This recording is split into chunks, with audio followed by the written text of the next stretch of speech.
Hi everyone, welcome to the stream today. Before I explain what we're gonna do today, a big thank you first of all, because I woke up today and I couldn't believe my eyes when I saw that we actually hit 1K subs today. Hi, congrats. Yeah, thank you very much.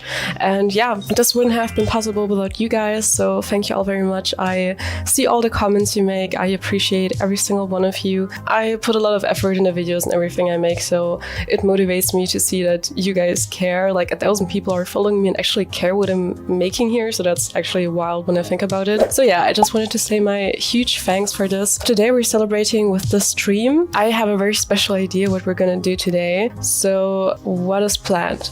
I have created a tier list. I actually have to give props to my boyfriend at this point because it was his idea to do a tier list. And what I did was I wondered what are some typical artist struggles, like struggles that artists have, or also like things to draw. What's hard to draw? What's easy to draw? What's the stuff that artists talk about? And what I've done is I have created a tier list with typical artist struggles and things to draw, and we're going to rank them according to the most difficult, etc. So we're doing the tier list and I'm gonna share my screen with you right now so that you can know what you can expect today. And ta-da! This is the tier list. I actually sat there yesterday for like a whole hour or something to create this. And surprise, surprise, you can use it too. I'm gonna send the link to the tier list right now so that if you want, you can do it with me on the side. So yeah, you have the link now in the chat. Feel free to open it and use the template with me. If you've done the template, also feel free to save it, post it somewhere. Just don't forget to tag me. The pictures are either license-free stuff or stuff from my own art. Yeah, I think this is gonna be fun. We're gonna rate the stuff here. Let me put this on presentation mode. I also have my drawing tablet on the side just in case I want to prove a point or something, but I don't think we're gonna need it. Now we're going to go through these artist struggles together. Feel free to comment down below how you would rate them. Like S is the hardest, so like a really huge bad struggle for artists, like that's the worst of the worst, or it's really difficult to draw, that's S tier. D tier is like, that's super easy, that's no problem, that's not even a struggle, or that's really easy to draw, stuff like that. B is like mid tier, so that's the average. Yeah, it is a struggle, but it's not too bad, it's also not too easy, you know, so that's the tier list we're working with today. And the first thing we have here is back pain. So if you're like me, you're doing probably acrobatics on your chair when you're drawing. Sometimes you might not even be drawing on a chair. Sometimes you're like on the couch, on the floor, in the weirdest positions. So I think back pain is a very valid issue or struggle that artists have. Let me know in the comments how it is for you. Do you tend to have back pain? How do you sit on your chair, by the way? Do you know the pose where you have like one leg that's crossed and the other is above the leg? That's one pose that I like to do. Sometimes I'm in, how do you call it? Schneidersitz. Like when you cross both legs like this. I like sitting like this on a chair too. Sometimes I'll be all the way back here. Sometimes I'll be like a little shrimp. So yeah, I definitely do think it's a struggle. Also for me, when I'm going to answer this list, I'm mainly gonna have a look at whether it's a struggle for me. So I'm not gonna be able to answer this for all artists, of course. So you can rate this however you want. I'm just gonna answer how I feel it is a struggle for me. I think back pain is like a typical B tier struggle in my case, because yeah, it's definitely there. I definitely do get some back pain once in a while. You see I'm just adjusting how I'm sitting already. It definitely is a struggle, but I wouldn't say it's like the biggest struggle. I do have an ergonomic chair that doesn't really feel ergonomic sometimes, to be honest, but yeah, I think it's a solid B. Next is hands. We know that in the art community we used to talk about hands a lot and how difficult they are to draw. And like honestly, they are, especially if you're a beginner. It's super difficult to get them right so that they look natural. I think I'm at a point now where I would say they're definitely still difficult, especially if you're going without a reference, but I don't know if I would rated S tier. What do you think? Where would you place the hands? I mean, you could just draw a normal hand, like, you know, like this, stuff like that. You can always just hide hands. That's like what I did back in the day. I would like have them behind the back or so that you can hardly see them. But like if you actually can't get around it and you have to draw the hands, There are some easy poses for the hands in my opinion, like for example if you just have them hanging down, but like where it gets really tricky if you have, for example, hands in perspective, if you have some foreshortening, if you're doing a pose like that, for instance, that's real difficult still for me today. Pure hell. So I can't decide if I should put the hands on S tier or A tier. Hands are so damn hard. Mine look like chicken claws. Feel you. We have to put it in S tier, right? There is a reason why it's such a famous topic in the art community. Everyone is saying like, oh no, the hands. Like, do you know the whole TikTok trend where everyone was like, once I can draw hands, it's over for you? Yeah, that was a whole trend. Like, not just in the art community, people would say, once I can, blah, blah, it's over for you. It got its own spin in the art community and everyone was like, the day I learn drawing hands, it's over for you guys. I think we have to give it a solid S tier then. There are ways where you can make it easier, like the easy pose where it's just dangling down on the side of your body, but overall, I think it is an S tier. It is. It can be an S tier. Let's see. Maybe I changed my mind during the live stream, but I think it's fine to place it in S tier. I hated drawing hands, but you just need to practice it and then it's fine. Yeah, I mean, that's true. It comes down a lot to practice. If I really do a very normal pose for a hand, like it's just something like this, then no problem. But once there's a difficult pose, no matter how much anatomy I've learned now or no matter how much I've practiced, I still need reference. And that's normal. I just want to clarify that at this point, that using reference is totally normal and I recommend it, and it's important to get like anatomy down and everything. If you have reference for hands and you have to practice down, I think it's pretty okay. I don't know, maybe I should place it in A actually. You're changing my mind now. Maybe you could do a video or a short giving us tips how you do it. I just feel it. Sometimes I just do the silhouette and then I just wing it from there. It's not always anatomically correct. If you guys want a video on how I draw hands, I can gladly provide you that. I have been drawing since 5th grade, so that's like over 10 years now, I think. So I definitely do have to practice down, etc. But there are YouTubers out there who have their whole degree in that stuff. But if you want me to make a video about that, I'd gladly do it. So just let me know in chat. It's like learning to draw a face, but just a bit weird. Yeah, learning to draw a face is easier, in my opinion. I don't know, what is it that makes hands so difficult? I'm not sure. It's just a face it's a blob and then you put some circles in it. Like that's basically a face.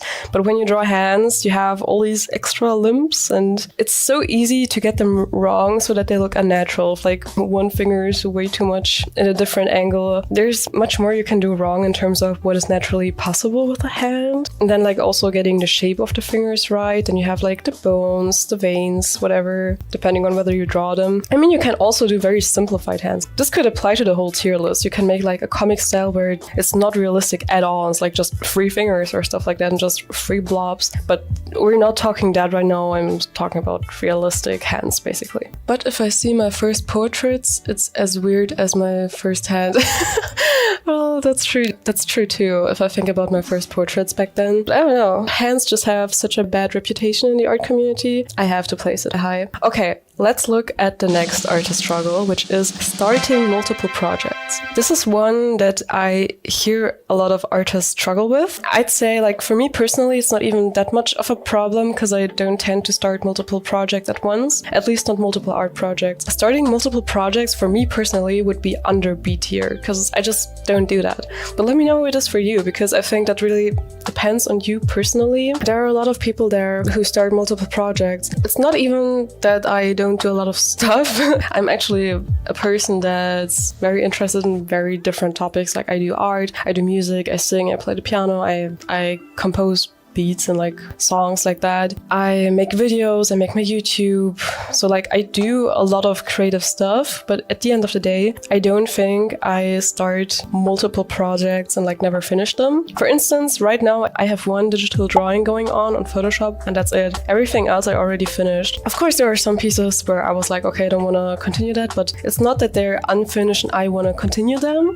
So they're not like open projects. It's more that I already gave up on them. So I think I'm pretty committed when it comes to that instead of leaving multiple things open. But let me know how it is for you. So yeah, I'm not sure where I would rank this. Hey, kitty. Nila!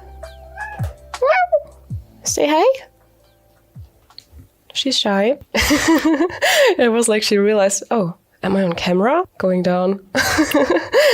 Like for me, it might actually be a D. It sounds weird to put something in the easy category for some reason, but my cat is screaming. Did you hear that? I think for me, it's gonna be a D tier. How would you rate it? Do you tend to start multiple projects at the same time? In this question, it's not even about finishing those projects. It's just about the fact that you start multiple things at once, no matter whether you finish them or not. So that's another topic. A, nah. Our tier lists are gonna be so different. I have way too much unfinished pieces. Yeah, like, that's what I mean. It's so different for everyone, right? When I go on TikTok, I see so many artists having that issue. But like, it's really a thing about how you work and how you use your free time, maybe even if it's like not your job. I mean, that's also interesting if art is your profession or not, right? If maybe that changes things. I don't know. I don't do art professionally. I'm self-taught. It's mainly a hobby. I do it now for my content creation on TikTok, YouTube, etc. But it's not like I've been in the business of art. I wonder if it's different for people there. You probably have to start more projects also at the same time. Also balancing probably your private projects and your professional projects. That'd be interesting too. Couldn't be me. The feeling of finishing a project is too good. Yeah. So you mean you don't start multiple at a time, but you focus on one and then finish it, right? That's what you mean? Because like, I think those are two different things. You can have multiple projects going on, but like not finish any of them or commit to finishing all of them. Or you can like only focus on one and never finish it or finish it all the time. I think those are two different things. And I'm just the type of person that doesn't start that much at the same time. I usually pull through with the stuff I do at the moment and I want to finish that first before I start something else. I do a few, but not too many because else I forget. Yeah, it's the same for me. Just maybe not only one, but like a few. And the thing with forgetting it is kind of it because I'm kind of scared that I won't commit to it if I start too many. And that's why I don't even start too many in the first place. Can definitely put it in A tier, Kijin. I would love to see your tier list in the end, but as I mentioned, the tier list for everyone is gonna look different. So I talked about it being two different things, whether you pull through with projects and whether you start multiple at the same time. And this is how we get to procrastination. That is the other point I mentioned. Do you procrastinate? Be honest, let me know in chat. I personally do tend to procrastinate on some stuff. Like for instance, when I was still going to university, you'd have like uni work. I did procrastinate on that, definitely. And for some reason, when I was at school, it was no problem for me at all. But the moment I went to university, once you were left more on your own, basically, I just would procrastinate all the time. I know we all hate deadlines, but sometimes I need a deadline to actually get stuff done, I think. Oh dear Lord. S. Yeah. So I think like my normal procrastination level would at least be an A. I don't know if I would do S, but like at least an A on normal stuff. But when it comes to art, for some reason, a lot of times I really pull through. A lot of times when I do drawings, I get into that flow mode. Let me know if you know the flow. You probably do. It's actually a thing in psychology that people talk about. I even learned about that in school and uni. Basically, you have the difficulty of a task and then you have your capabilities. And if the difficulty of the task is too high compared to your capabilities, like it's too hard for you, you can't handle it, so that's why you can't get into the flow. Then on the other hand, if the task is too easy compared to your abilities, then you can also not get into the flow because it's not challenging enough for you. And once you're in that sweet spot between the difficulty of the task and your abilities, that's usually where you can get into the flow. Like these are the preconditions. Of course, it also has to do with like your surroundings. Maybe it's an environment where you can concentrate and stuff. When I draw, a lot of times I do get into that flow and then I don't even realize how the time passes. Like sometimes I sit there like 5 hours or something in a row. I forget to eat, drink. I don't realize I'm getting tired. My stomach is crying for food and I don't even notice because I'm like this much into the flow. And I really hate getting out of the flow. That's like the same when I'm like cleaning my apartment. I also tend to get into a flow then, and I cannot sit down at any point when I clean because the moment I sit down, it's over. I'm done with the flow and nothing is getting done anymore. So I'm standing and getting everything done I can in that moment when I'm in the flow. So I tend to get in the flow when drawing. So usually I pull through a lot. I procrastinate maybe a little bit. So maybe it's like a B struggle for me, an average struggle. But I procrastinate more in other stuff to be honest, like more school stuff, learning stuff like that. Especially when, like, for example, I was making drawings for friends for their birthday. I knew that I needed to do it until this day because then we're gonna meet them. So I was getting it done pretty quickly. I don't think it's an issue for me that much, but I definitely know that a lot of artists struggle with that, which I can definitely see happening here. This is so real. Let me know, by the way, how it is for you if you tend to procrastinate. I just find it so interesting how different we can be as artists, like in the whole process. In the end, we're pretty much doing the same. We're drawing, we're creating, we're creative, but everything around that can be so different. What materials we use, how our process looks like, where we do it, when we do it. Like, there are night owls who will sit during the night to make their art. That's usually me, actually. I remember being like 13 in my room at like midnight drawing. That would be me. Then there are like morning persons that would do it during the day. I was the kind of kid that would draw all the time at school, and sometimes teachers would yell at me because they thought I wouldn't pay attention, but drawing during the class would oftentimes help me to pay more attention, if I'm being honest, because then I'm doing something and can listen on the side. Like, if they're showing something, if they're writing something on the board, then of course I'm watching what they're doing. But if it's just talking, it helps me to engage with something on the side so I can actually focus on what is being said. I'd be lying if sometimes I didn't like drift away with my mind and like be like, okay, what should I draw? Should I give them this dress, this hair? And then I'm like shortly not paying attention. But generally, I would say a lot of times it helped me to focus in class when I could draw on the side. A lot of teachers actually were understanding when it came to that, but there were a few who saw that as a problem. Then we have stick figures. Like, I was trying to think about some stuff that we could consider easy, probably. I can't put everything on S tier, A tier, you know? So I added stick figures there. And if you're an artist, if you have learned drawing at some point, I think the stick figure should go at the easiest place here. But if you do struggle with stick figures, let me know in the chat. We can discuss this, of course. Then the next one is sketching. When you're sketching, of course, there are multiple thoughts that go into this process step. You have thinking about the concept. You do have to pay attention to composition, etc. But like, those are some separate points that I also have here in the tier list. Like, you can see below, there's also composition. So like, more the sketching phase in itself, how difficult do you think it is? Like, coming up with the idea, just starting from zero, from scratch, bringing something onto the paper. For me personally, I think the sketching phase is one of the most fun stages. If I have a good drawing day, I don't know, there are some days where nothing is working out. Whatever you're sketching, it just doesn't look good. It's like you unlearned all your drawing skills all of a sudden for a day. I don't know what it is about that. But if I have a normal, good drawing day, I usually really enjoy sketching and I don't really find it that difficult, except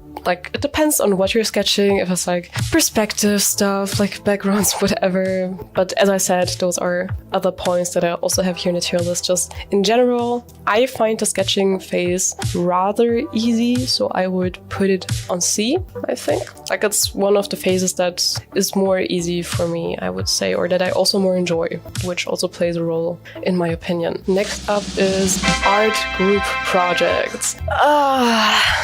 In general, I hate group projects. Whenever we hate group projects in school or university, I hated it. I just want to do my own work alone, efficiently, get it over with, and have it done, period. But like, I think art group projects are something else. And I'm not talking about the fun factor, but about the easiness. Because like, at least when we're talking about a normal school and not like an art university or something like that, I don't have experience with that, I can talk about that. But like, in a normal school where you're the art kid, usually it's rather easy because you already have experience in that where maybe other people don't. And if you are known as the art kid, you can correct me if you think it's different, but like, no matter if you were unpopular or popular, if people knew that you were good at art, they would stand in line to get into the group project with you. Let me know if it's different for you. Maybe I'm also remembering something wrong, but I feel like I've never had a problem finding people to do the group project with, because everyone knew, oh, Laura can draw, easy. So they wanted to be in a group with me. Same. Still quite hard for me. Art or not, I just hated group projects. Yeah.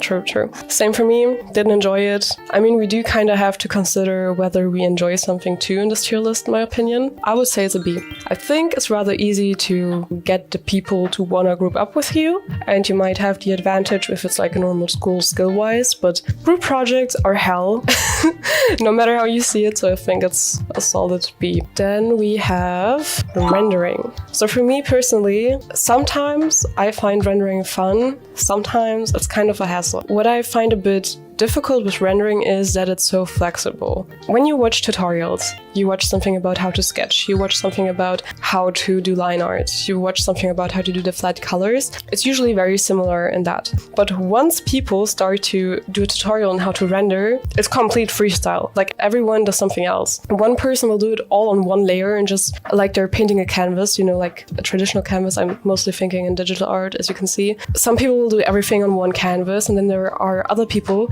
who will only use multiply layer and hard light layer or add layer or whatever. Then there are people who don't use any layering modes at all, but multiple layers. I feel like in rendering, the process can be so different, which makes it difficult to learn in the beginning.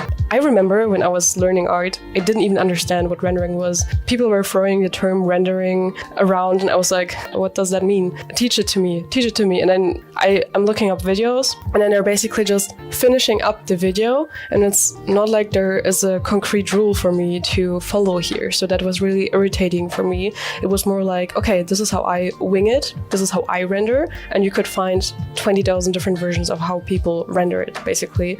So that was very hard for me to understand back then. So you kind of have to find your own way on your journey, how you want to render. This might also change multiple times for you, but once you get it down, you might already have like your go-to process, and that's when it becomes easier. D. I'm the one layer guy. Oh my god, I couldn't. It's wild. So it's D and B. Now I see it. Maybe I should wear my glasses. Have you guys ever seen me with glasses? I don't think so. These are my new glasses, by the way. Ta-da! Yeah, so we had B and D now. I think for me it would definitely be above sketching. I find it more difficult than sketching, so it would be at least B in my case. Now the question is, should I put it in B or in A? I'm not so sure. It depends on how difficult you render too, because like you can do cell shading. So cell shading means you just have very simple shadows. It's like just a harsh shadow, that's it. No transitions, just a harsh shadow. That's usually what's meant by cell shading. Then you can do realistic shading, you can do soft shading, you can do multiple lightings in the shading. Like rendering becomes more difficult depending on various factors like lighting, perspective, etc.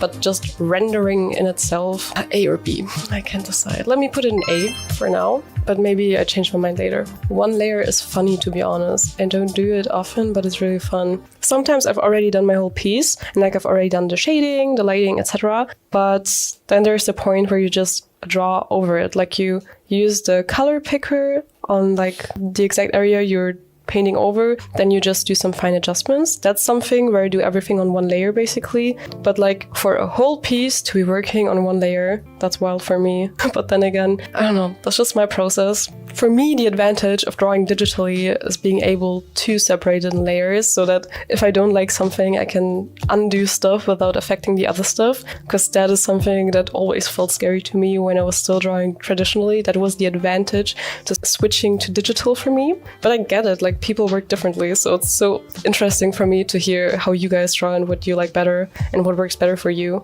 I think 3 layers are good. I mean, sure. What 3 layers do you do usually? Like sketch, line art, colors, or flats, shading, lighting? What do you do exactly? I guess it also depends on what you draw, right? Some people only do backgrounds. I rarely do that, so I think the process here might be different than if you mainly draw persons. I'm painting on multiple layers and putting them together. Oh yeah. I do that sometimes, but mainly because Procreate has a layer limit and I don't have much storage on my iPad, unfortunately. I think that one layer kind of helps also focusing on a whole instead of details. It's a good exercise. Yeah, I definitely do agree. Like the few times where I was drawing on one layer, I think it just helps you gain a whole new perspective on a piece. So I found that helpful as a practice, as an exercise basically, but in the end, for my personal process, I always preferred having multiple layers, but that's just me. So the next thing is something we already had a few times now, which is shading. Let me know how you would rate it, but I think for me it's a B. It's okay, it's difficult. It's difficult to learn in the beginning maybe, but at some point you just have it down. You don't need to go with the most difficult shading. There are easy shading techniques out there. There are difficult shading techniques out there. It depends kind of on what you're going for. If you do multiple light directions, multiple light sources, maybe you just do the simple 3/4 head with the light from upper left. That's the standard. That's easy. You have dozens references for that. But maybe you want to do like light from beneath, from behind, and from the upper right. Kind of depends, but I think it's a solid B. Or maybe, no, B. But like more in the front. Yeah, I think that's where I would place it. Let me know if you would do the same. Next, we have the 3/4 phase. I would definitely say it's somewhere here, because like that's the go-to. If you flip through my sketchbook, I think every second page is a 3/4 phase view. I've seen it on TikTok a lot too. People do that. I think it's usually like the comfort thing to draw for many artists. Then we have line art. I think line art is definitely above sketching for me. Also mainly because it's just not that fun for me, to be honest. I think line art is the part in my drawing process that I hate the most, or like enjoy the least, let me phrase it like that. Which is why at some points now I've switched to just keeping my sketch, putting it on multiply and just cleaning it up a little instead of really doing line art. But a lot of times I still do line art. I don't know. I might switch completely at some point if line art keeps annoying me. But yeah, I would definitely put it at least in B because I would see it above sketching, but nowhere. I would say here. Yeah, I hate line art too. Yeah, so that's something we have all in common, okay? It feels like you have to do it. The creative part is a sketch, and then also in the rendering part is where you can get creative, like, okay, how do I do the shading? Where do I make the colors pop? Which colors do I choose? But the line art, you already laid down the fundament and now you just have to go over it again, but cleaner. So it just feels like a to-do. It feels like a job instead of a fun part of the process to me personally. A. So you would see an A. You know what? I think you're right, because like rendering is at least more fun, right? So I think I should put it in A and before rendering. It's not exactly super difficult. Rendering is difficult in its own way, but line art is something that can be more seen as a struggle because it's just not that enjoyable, maybe. Yeah. Next one is drawing a straight line. Again, easy one, even easier than a stick figure in my opinion. Next up, we have finding reference. I think finding reference is not hard. You can just go Google something, you can just go to Pinterest, you can just use yourself as reference actually. That's like, if you don't find the exact pose and it's something you can do yourself, then just take a photo of yourself. I have taken photos of myself for reference before, be it my hands or whatever. I would be sitting in class like... There are a lot of pages. You can also have those dolls, like real life dolls, and like put them in multiple positions. There are 3D programs where you can also adjust the lighting and see how the shadows would fall. So I think this is rather easy. I would definitely place it somewhere downwards on the list.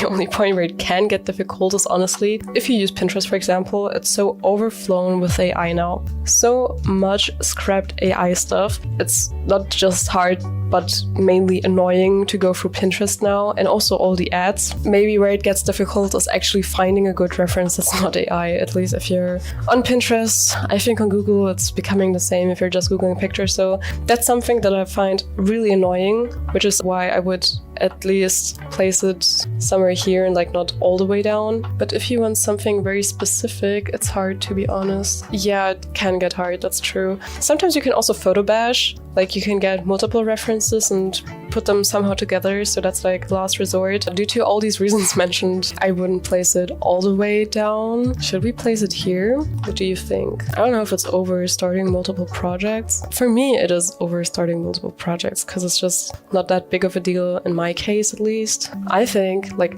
honestly, I would even put it here because drawing a 3/4 face is just so routine for me now. I think I would place it here. Let me know if you see it fit here, where you would place it. And next up, we have Impostor Syndrome. Ooh, our enemy. If you're in the artist community, you will definitely heard of Impostor Syndrome before. If you haven't, it usually means that you think that you're a fraud. So basically you think you don't deserve something, or that you're kind of tricking people. I mean, you don't literally have to think I'm tricking people, I'm a scammer. That's not really Impostor Syndrome. It's more like you think that people think more highly of you you than you are, that people think you're more skilled than you are, that you don't really have these abilities. That's something that a lot of stars, I think, also get at some point.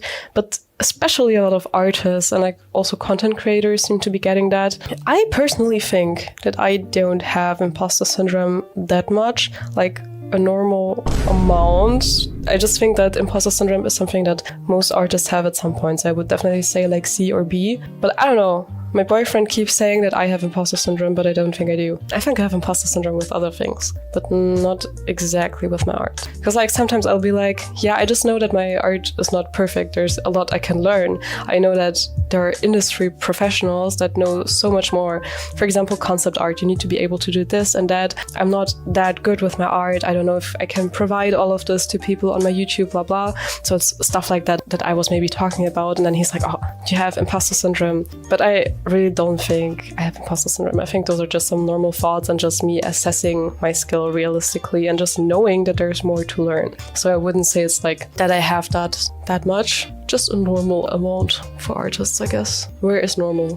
Where is normal for artists? Yeah, let's say here. Do you agree? Would you also place it here? Next up, backgrounds, my enemy. So for me, backgrounds would definitely already be somewhere up here just because it's my personal enemy. If you've seen my art, you will see that a lot of times I just put a plain one-colored background there. Maybe a gradient, maybe like a fancy border or something, just a few lines, a pattern, something simple. But once it comes to perspective background or actual landscapes, cities, I gotta be honest, but I avoid it. I just don't have much fun drawing that, which is why I'm not particularly good at drawing it. I know we gotta face our weaknesses. That's the only way we can learn. I know that, but I wanna have fun, so I'm kind of avoiding it. Let me know if it's the same for you. I don't know. I just don't like it that much. So I would definitely put it higher than line art and rendering, maybe even S tier. Yeah, I think for me it's even worse than hands. I just don't have enough practice when it comes to it and I just don't enjoy it that much. So for me personally, that's one of my biggest struggles.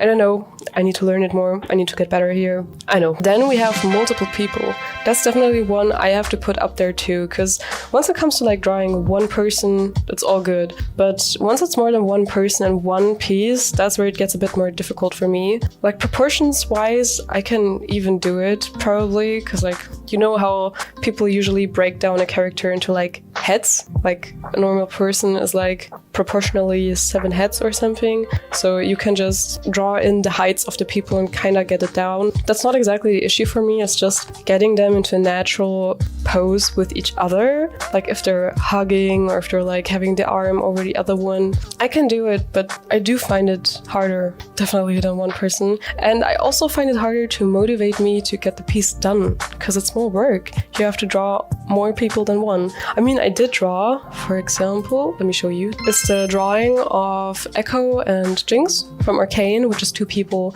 Like, you see, I can do it. It's not like I can't, but I always find it more difficult or more work at some point because it's just one more person. It's one more person you need to render in that case. You have to get them into a natural pose together, composition-wise. So I think I would at least place it here. It's not as bad as backgrounds for me, but it's still pretty much S tier in my case. How would you rank it? We have dynamic poses. As a beginner artist, that was a huge struggle for me because I was learning anatomy, I was learning composition, I was getting better line control, everything of that. But at the end of the day, when I was drawing, I just felt like my drawings didn't look good. It just didn't look natural. Something felt off. It felt so undynamic and so stiff. And at some point I bought a book as a teen, which was called How to Draw Dynamic Poses or something like that. It was a how to draw manga book, but never mind. There was one tip in there that helped me a lot to improve my art in the long run. It was like a total game changer for me. They were explaining the contrapposto, to be more exact. I did post a video on that actually a few days ago. It's called How to Draw Dynamic Poses or How to Make Dynamic Art, something like that. If you also struggle with that still or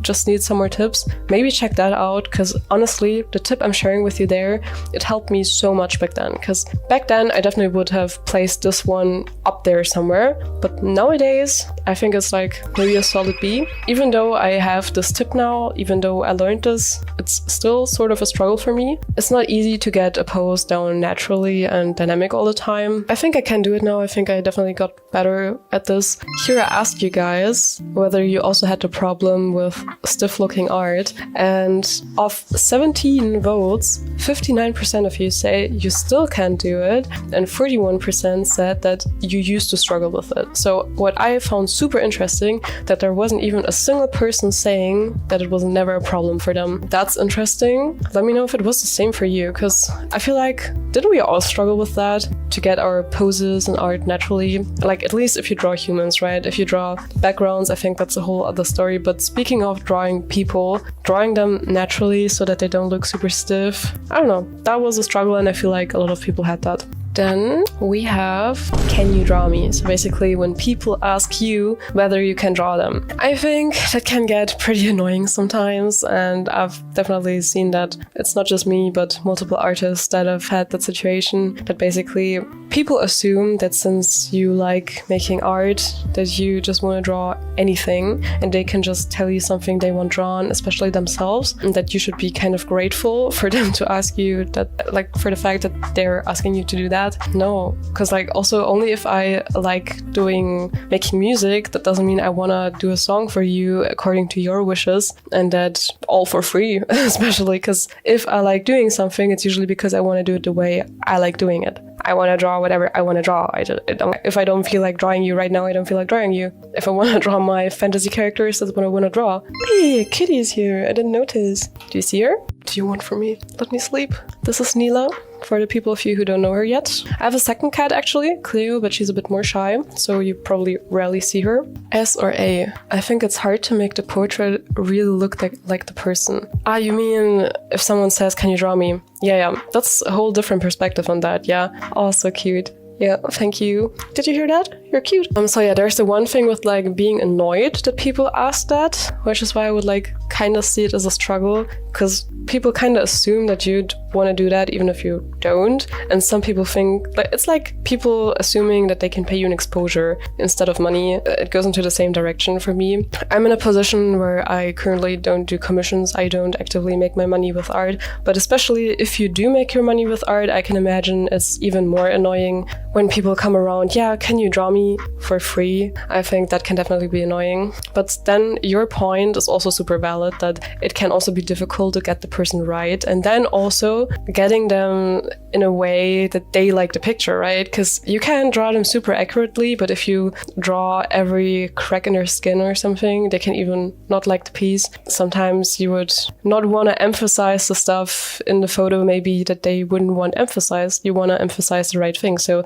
getting the pic right in a way that they also like it, maybe also in a certain style, whatever, that is the next difficulty. But then I also don't want to seem ungrateful, because especially if you're an artist that depends on commissions to make art, it can also be hard to even get people in the first place that say, can you draw me? Getting commissions can be hard. I'm in the lucky position right now that I don't really do commissions right now. I'm not actively making my money with art. But if you do, that's the third thing that can be a struggle here. I would place it definitely higher than B, because I think it is a struggle, like over Lineart even. I think here in upper A might be a good spot. I think it's fine when you put it on S. Yeah, it might. Yeah, I think you're right. Yeah, I think I would put it in S actually, due to the 3 reasons we just collected together. I think that is a good spot here in S. For me personally, I'd still put backgrounds and multiple people above that, but that's just me personally. I think for many people, it might actually be the highest up.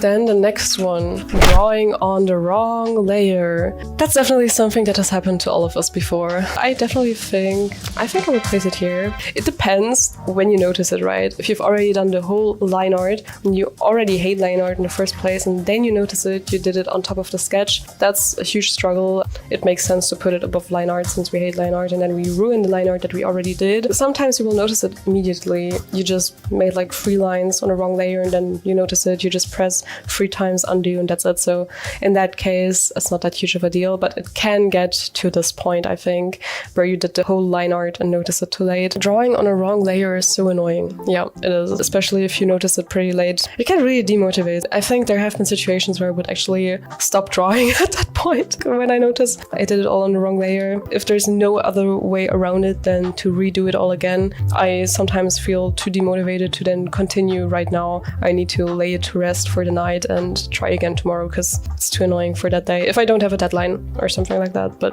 you know how it is. So yeah, would you also place it here? Then the next one is that the drawing was better in your head, which basically means that you had a certain vision in your mind, what you wanted to draw, but in the end what you made looks different from that. Now there are 2 ways how this can go. Either it looks worse or it looks better, or a third way actually, you could say it looks good but it's different, like it's something completely different but it's not bad. Could also be it. And like that's something I have a lot of times. It rarely looks exactly like what I have envisioned in my head, but most of the time it still looks good but different. And I also usually like it because in the end you get something super different than what you planned, because during the process you get new ideas or you think about it differently. So it's not always bad to have something different in the end than what you envisioned in the beginning. But there are days where I have a certain vision in mind and it just doesn't come to life. Sometimes, I don't know, there's just bad drawing days where you just kind of can't translate it well on paper. It looks worse most time. For me, it's like 50-50. It either looks different or worse. It rarely looks better than the vision. So I'd say it's a pretty common, normal struggle, I think. I would say maybe under back pain. What do we think? Somewhere here? I think that would fit. The next one is choosing brushes. I think, like traditionally, I think it's even easier than digitally because there's just not that much of a range. You have bigger, smaller brushes and maybe the hard tips and the soft tips, maybe like the brushes for specific mediums. But like digitally, there is a huge range in brushes. You can edit them so much, but I don't think it's that huge of a struggle. It's more like an advantage. I would definitely place it somewhere down here. Also, it's super easy to get new brushes. There are so many artists that offer the brushes online. Some sell them, some have them for free. So there are definitely a lot of ways to get to new brushes. It can just be annoying to find the right ones for you. It's more like, in German we say die Qual der Wahl. So like, it's difficult to get a choice because you have so many choices. I think that's more the difficulty we could have here, because when I start with a new drawing program, it takes me some time to find the brushes I really like and for which purposes I want to use which brushes. But once you have that initial stage done, it's usually rather easy in my opinion. Maybe here? What do we think? I got oil painting brushes, Bristol brushes, in 7 sizes, maybe, so it would be D, but digitally it can be difficult, so B maybe. Oh, so you'd actually place it pretty high. I understand your point, especially if you're like the kind of person that says, I just want to get started to draw already, instead of like having to concern about the brush, picking the brush, finding the brush, whatever. You may be a bit higher. Maybe I wouldn't place it that high for me personally. I get it if you want to place it higher, but I think for me it would be a max here. Next up we have art block. Art block is something that we read, see, hear a lot about in the art community. Not even just for drawing. Also if you're a creative writer. If you write books, if you're a graphic designer, if you make animation, anything that's creative, I think in any of those creative discussions, I've heard about art block. For those of you who don't know what it is, it's usually that it's like a mental blockade that is stopping you from starting to draw, I think. That you just have no ideas, you can't bring anything to paper, or text to paper, whatever. I would rank it pretty high. A lot of artists struggle with that. Me personally, I don't have it that often, luckily, if I'm being honest. It depends a bit on where I am in my life right now. If I have a tough phase in my life, if like, I don't know, I'm just a bit depressed right now, if stuff is just not going right, if I don't have any mental or physical energy because my everyday life is so draining right now, that kind of has the preconditions for art block to appear in my life. But I rarely get it that often, I think. I mean, there have been phases in my life where simply drawing wasn't as fun anymore as it was before, because that was just a rough patch in my life. But I think when we're strictly speaking about art block, I am pretty lucky when it comes to that I haven't had it that often. I don't know, how is it for you? You can have a small art block, but a bigger one is yes, it's like when nothing is working. That's true. You can have a small art block or a huge one. Sometimes it's just like, not working today. Okay, then I'll just do it tomorrow. But sometimes you'll have longer patches. You will have a long phase of art block where you just can't get anything to paper, even if you want to. And I think that can get really depressing if it just doesn't work. Imagine if that is also what you earn your money with. So I think that gets really difficult then. If it's literally your job to create, be it if you're a writer, if you make a book, if you're an artist, whatever. If you have art block and it's a profession, I think that's extra difficult. I could also imagine that doing art as your profession could kind of enforce it more. I don't know. Maybe it's more likely you get art block if you also have to do it for a profession, because then there's more the pressure of having to. I think that's what I heard a bit online when people who walk in that field professionally talk about it. I don't know if there are any good tips on what to do if you have art block, to be honest. I think I've seen some videos. Do you have good tips what to do against art block? I think it's hard. Some people say stuff like, oh, you need to sketch every day. Just force yourself to sketch something. But I honestly think that's not always good advice to force yourself if you don't have to. Like, I mean, if you don't have to sketch every day for work or something, I'm not talking about that. But if it's just about getting rid of your art block and the tip is to just sketch something every day and force yourself to do it, I don't know if that's really the tip here, because it just might make you dislike art even more. I really don't know. I don't have a good tip against it, if I'm being honest. So I think I would place it at least here, simply because if you get it, it's a huge struggle. Like, if we talk about a real longer art block, if you really get that, even though it's not that relevant for me right now, because I've been lucky enough to not have it that often, but if it were to happen to me, if it were to happen to any artist, I just think it's a huge struggle in general for every artist. I might even want to put it in S tier, if I'm honest, so I'm kind of debating on that right now. You guys decide. Would you place it here or would you place it here? So upper A or lower S? Just taking a break and doing something different. I think that's a good tip. Forcing yourself to do even more art when you're already having art block is not the way to go, I think. But distancing yourself from it might be the way to go, actually, yeah. I don't know, I can prove it. S. Okay, you have decided we place it in S then. Hating your own art is the next one. I think a lot of artists struggle with that. While you're drawing the piece, usually it's not that bad yet, I think. But finally, when you finish the piece, a lot of times you look at it and you're like, I don't like it anymore. You just finished it, you liked it, then you look at it for 5 minutes too long or something, and then you don't like it anymore because you see all the mistakes or just whatever doesn't look the same as what you had in mind. It kind of goes a bit with that point, I think, like that the drawing was different in your head, especially when it's like that disconnect that you know what it should have looked like, but it now doesn't look like this. Sometimes it already starts midway through the process, if I'm being honest, like somewhere during the rendering maybe already where you're like, this is not what I was going for, but I'm already so deep in the drawing, I can't just redo it all the time. Sometimes redoing it is honestly just the answer. I've been there, done that. But a lot of times I just don't wanna. Sometimes I'm just gonna finish the piece anyway, and then sometimes I'm unhappy that I didn't just redo it instead of finishing it and like wasting my time to finish it when I should have just redone it, blah blah blah, stuff like that. So yeah, this all goes into the hating your own art category. If you don't like my art, I just put it on my shelf, and if I like it, it's nice. It's a way to do it. Sure, if I made something digital and I don't like it, I just don't share it. If I like it, I will post it everywhere. I guess I don't have it traditionally usually, so it's not like I have to put it away actively. But back then I did. Back then when I was still starting out, I was still doing a lot on paper. I would actually just put it away. But just the feeling of not liking what you did is just shitty, because you usually spend a lot of time making it, and I think that's still a struggle. I think I would place it here maybe, like lower A. It is a struggle, I think, and a lot of artists do that. Do you have that often, that you look at your art that you created and you just don't like it? And if you do, is it more something that you experience during the process, like you're rendering and then you notice I don't even like it anymore, should I redo, should I just keep going, should I quit? Or are you more the type type of person that notices it later. Like you're already done with the piece, you look at it 10 minutes later and then you start disliking it, or you start disliking it immediately after you're done. A lot of times I will dislike it after I'm done, but then look at it back like a day later and suddenly I like it because I don't have all these thoughts flying through my mind about like what I wanted it to look like, what I did wrong, blah blah. I just look at it neutrally again from a like I'm refreshed. It's like flipping your canvas. You look at it one day later, you see it a different way again, and that helps me to re-like my drawings sometimes. It happens sometimes. I would rank it A too. Not really often, but mostly after I've done the piece. Same, yeah.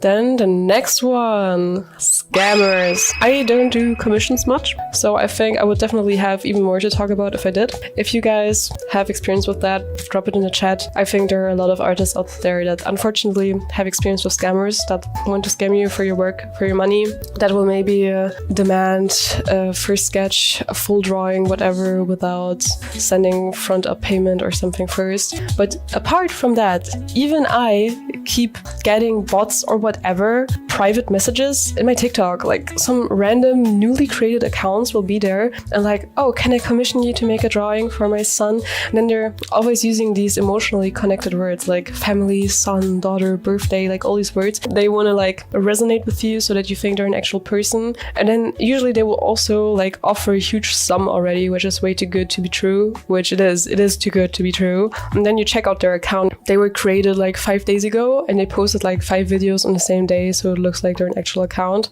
It annoys me so much. Why are there so many scammers in my direct messages? Every time I just say that, no, sorry, I don't do commissions, because I also don't do them right now. I might do them later, I don't know, but like right now I just don't do them. But if I actually was someone making commissions, that would be even more annoying, because it can be so difficult as an artist to recognize real commissions from the wrong ones. And there are so many instances where I heard that artists got scammed, which annoys me so much because artists just get fucked in every possible way. Either your art gets stolen, or you get scammed by scammers, or you have AI stealing your work, or you have people in your comments being like, oh, this is AI, you didn't even draw it yourself. It's tough as an artist out there. So yeah, I feel with all of my fellow artists out there. Let us know about your experiences in chat, because I just know there are a lot of them, unfortunately, out there. So how are we gonna rank this? Also, what I've also been getting on TikTok is like random in my comments, some bot being like, I would really love to purchase this drawing as an NFT. What pricing would you blah blah blah?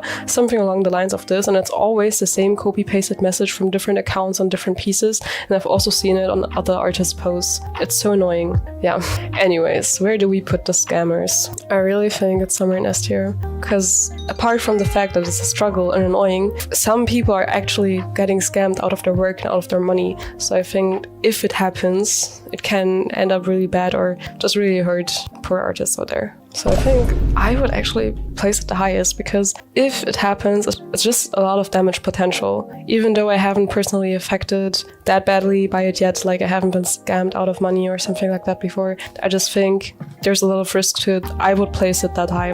Let me know in chat if you see it the same way. Next we have composition. I think I would put composition here, because composition can be the part that makes the sketching hard, in my opinion. Like, it's not a huge struggle once you get a bit of the basics right and just start actively thinking about composition from the sketch phase on, then you've already done the most difficult part, in my opinion. Once you've got it down a bit, it's okay. It's not that huge of a deal. But if you want really, really good composition, then of course there is a skill ceiling. It can get way harder because there's so much to learn, basically. Or it's just a lot about experience. Of course, there's the rule of third, you have like the golden ratio, you can do like the whole triangle thing, but knowing how to implement it well in your art, where to put contrast and where not to, where to put the focus in your piece, how to also use composition to make your piece more dynamic, it all boils down to practice in the end, because it's multiple things to learn over a course of time in your art journey, and someday you will have it all down.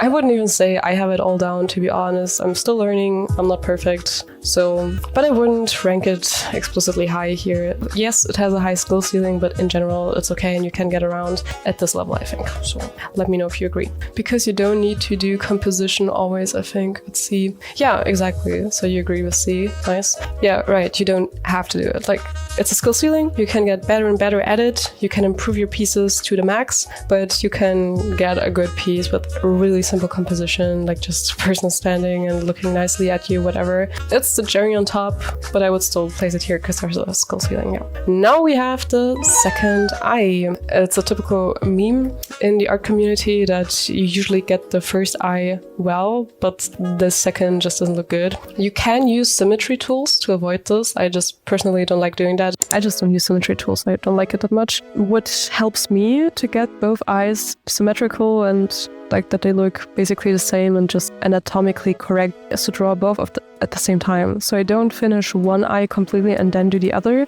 It's more like I start one, like do 2 lines, and then I do the next eye, do 2 lines, and then I continue like doing one, then the other, one and the other. And that way I usually make sure that they're a bit the same. And I'm generally the kind of person that sculpts out the general placement of everything first, so I don't do the whole face form and then the detailed eyes directly. I indicate where the eyes should be with a simple shape first, then I indicate where the lids are gonna be, then I take a step back and already look at it. Oh, okay, does this look symmetrical, or should I fix something at this point already? And this helps me to get the second eye right. If that is all too much and you just don't want to do that, you can always just use hair and cover up the other eye, or you can do a scar and close the other eye. You can have the wing.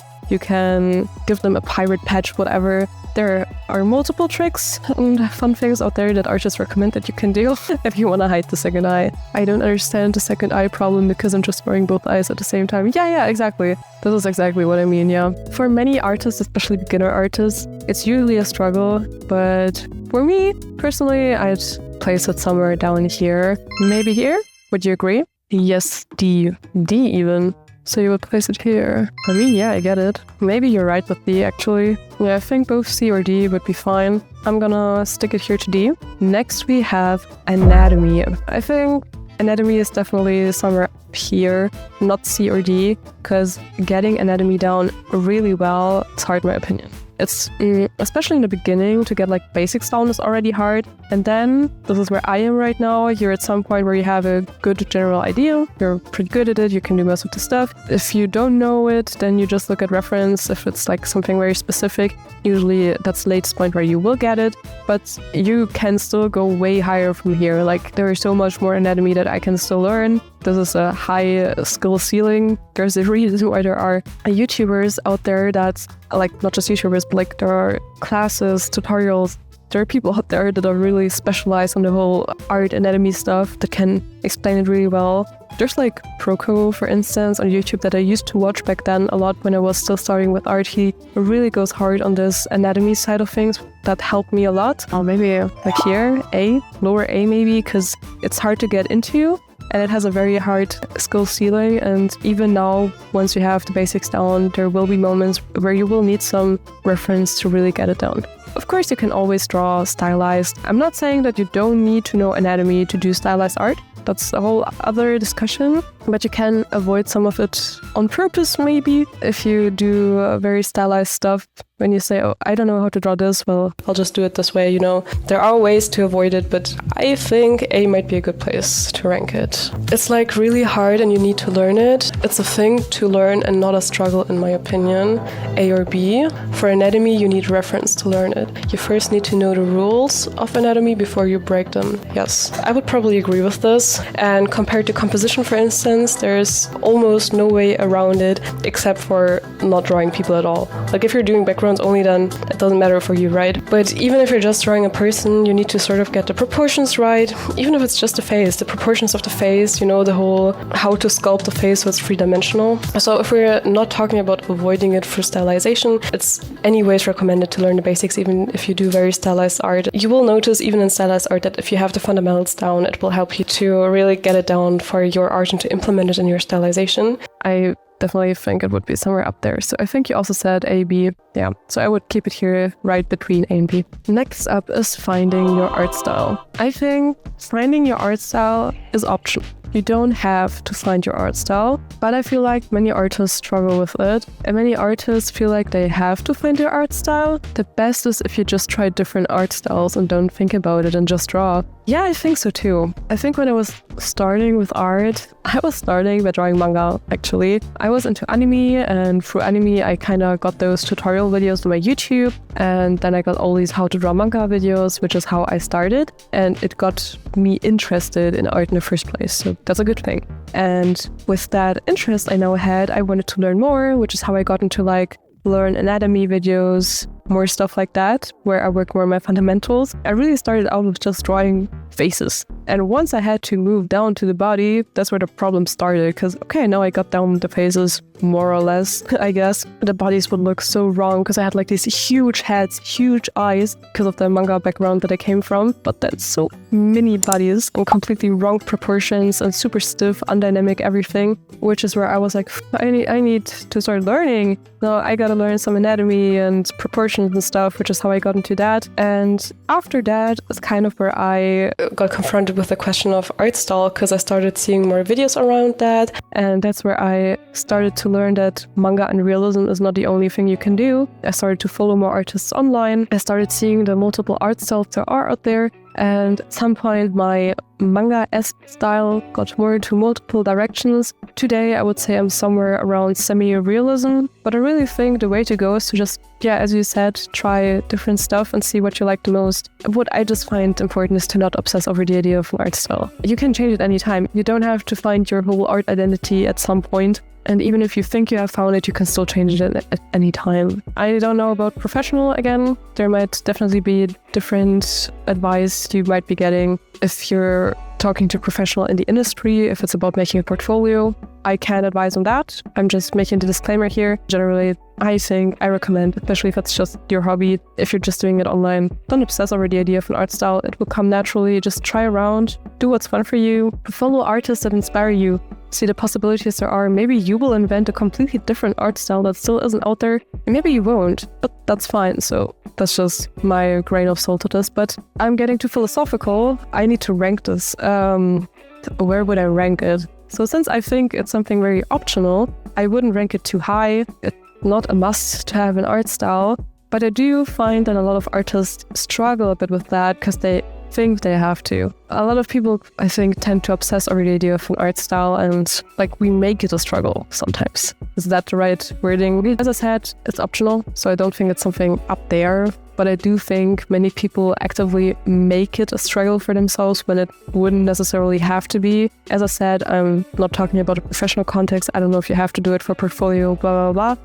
I don't know, I can't advise you on that, but speaking hobby-wise, I think I would place it maybe here, because it's as optional as composition, basically. So I think it makes sense here. What do you think? Next one is switching to digital. What do we mean by that? It's basically you started traditional and then switched to digital art at some point. I personally found that very difficult back then. Of course, you also have to invest some stuff. You have to get a graphic tablet usually, you have to get a program, you might even need to get a laptop or an iPad, whatever. So there's some financial investment probably in the first place, except if you do it on your phone with your fingers. If you make art with your fingers on your phone, props to you. That's definitely impressive if you can do it. But that's also where I say art is, I think, one of the most accessible things out there. So many people have managed to do art in any way. No matter disabilities, there have always been artists out there finding a way to do it. But yeah, if we consider switching to digital for this tier list, I think it's rather difficult. I did that and I would say A, but S,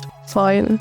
Cool. Yeah, I think I would also say somewhere around that. What did we have there? Drawing on wrong layer. So I definitely think it's higher than drawing on wrong layer. So that for sure. But I think I would even place it somewhere in S actually. Above or underhands? I'm not sure. I think here. What do you think? I see it around here, to be honest. It's like learning a completely different medium. Yes, the techniques are partly the same, like your anatomy knowledge and all of that transfers to digital painting, but it just feels like relearning a new art medium. Yeah, so I definitely place it somewhere there. It's pretty difficult, but once you get used to it, what really helped me getting into digital art was watching speed paints of other artists, because I think there are so many different approaches. It's a topic we had in the beginning of the stream, like drawing on one layer, drawing on multiple layers, if you use layer modes or not, and which layer modes to use. There are perspective grids, there are filters, there's a liquify tool, there's a symmetry tool.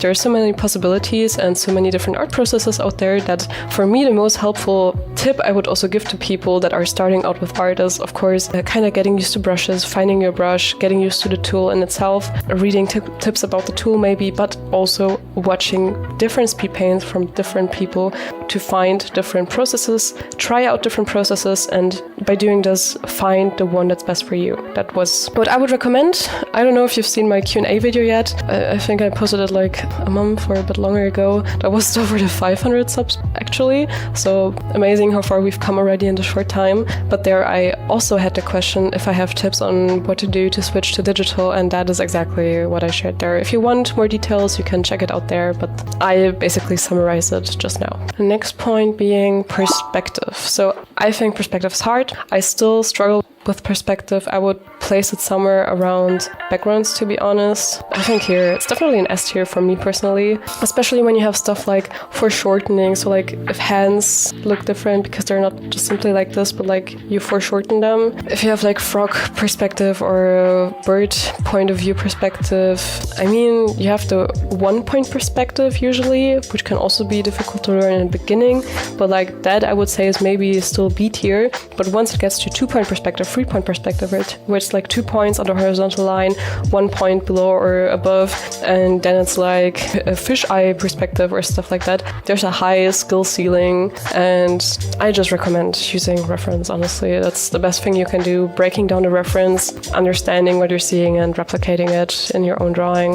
Yeah, there are some tips, especially for heads. I could also give some tips on perspective, to be honest, but in general I think it's pretty difficult. Okay, I see people are agreeing. The last one is the program is loading, but you didn't save. This is a huge struggle in my opinion, because no matter how many years of experience in drawing I have, I always forget to save multiple times during my art process. I mean, in Procreate it's not even too bad, I think, because there's some sort of auto-saving, I think, but especially if you're like drawing on Photoshop, I don't know how it is on Clip Studio, but this can be a problem. Of course, this is one of the cards where if you draw traditionally, this doesn't apply to you, but if you're drawing digitally, every time this happens, I get a huge scare, because usually it's like a matter of hours of work that might be deleted in the next seconds. And then you're at a crossroads, right? Because like, what do I do now? Do I click so many times until like the whole screen gets white and I can click on close the program? Or do I still have the hope that it kind of restores itself? If I wait long enough, will it fix itself and work again? Or do I just have to close it and hope that there's some restoring option, or I am basically committing to doing it all again? And this is usually the crossroad I'm standing in front of, where I'm like, I don't know if waiting is gonna work. I don't know if it's of any use to wait. So what I do sometimes is like waiting and eating in the meantime, like cooking, eating, everything, praying, hoping that when I come back, it has somehow fixed itself. A lot of times it has, a lot of times it hasn't. The worst, I think, is just the feeling of sitting in front of your desk and being like, will it work? Will it not? Do I have to cancel it? Do I have to redo it? It's just the internal anxiety you're going through, which is the actual struggle in this part. And then, of course, losing the file, possibly doing it all again. It never happened to me with Procreate. I do have some storage issues with Procreate, so sometimes the app just randomly closed, but I've almost never had the issue that really progress has been lost. I did have that issue on Photoshop before though, especially back in the day when I was drawing way more with Photoshop, like when I was still a teen, with a knockoff version of Photoshop especially, so I wonder it would crash all the time. I also had a really lame laptop. It wasn't made for drawing, so it just didn't have the best CPU and etc. So yeah, a lot of times my screen would freeze, a lot of times the program would crash, and if I forgot to save, sometimes I would lose some of the progress, which was very annoying. So where should I place it? Well, if it happens, it's definitely super annoying. You can easily prevent it. Sometimes you can activate auto-saving on some programs. I don't know about Clip Studio. If you've used it, let me know how it is there. I really have no idea. I've never used it. Well, if it happens though and you didn't save in between or have any auto-save options on, then it gets really annoying. You have to redo stuff. So I don't know. I would probably put it here, like as the highest in B tier. I mean, of course, if you only use Procreate, I think this would be somewhere down here. I don't know. But Procreate, you have other issues like layer limits, blah, blah, blah, but that is less of an issue there. But if you use Photoshop or something else, I think you'd probably agree that you would probably place it somewhere here too. So now that's it. So what do you think? Do you agree with this tier list? Is it more or less how you would have done it? By the way, did any of you also make the tier list on the side? Does it look much different from yours? I want to know. You're gonna get the link to the template again from me, so that you can do it too if you want. And as I said, feel free to use the template, make something out of it, and to share it online with your results. Don't forget to tag me if you do post it somewhere. It's a good tier list, to be honest. Yay. Yay, happy to hear that. I did actually spend quite some time making it. I was looking for the pictures, thinking about the ideas, making the memes, adding the text, etc. Also using some of my own artwork. So yeah, I'd be happy if you want to use it too. Feel free to also make videos about it, use it in your stream. I'd just be happy if you give some credit. Just say hello to me, tag me. Yeah. And I hope you enjoyed the stream. For me personally, I found it very fun, and I could imagine doing more of this stuff in the future. Maybe some other tier lists. If you have any ideas what you want art-related stuff for tier lists to have, let me know. Very nice. Thank you, thank you. As always, you can submit your art for a free shout-out, for a fun roast session, or for tips on how to improve with your art. You don't have to do all three. You can choose just one, so you don't have to be scared to get roasted if you just want a free shout-out. No worries, you can just find the link in my bio on YouTube. I think we should give Kitty the opportunity to also say bye. Nila! Okay, wait, I'm bringing her. Can you see her? No? She's looking at me like, what do you want? There she is. Okay, baby, look at the camera. She's just looking at me like, what do you want, girl?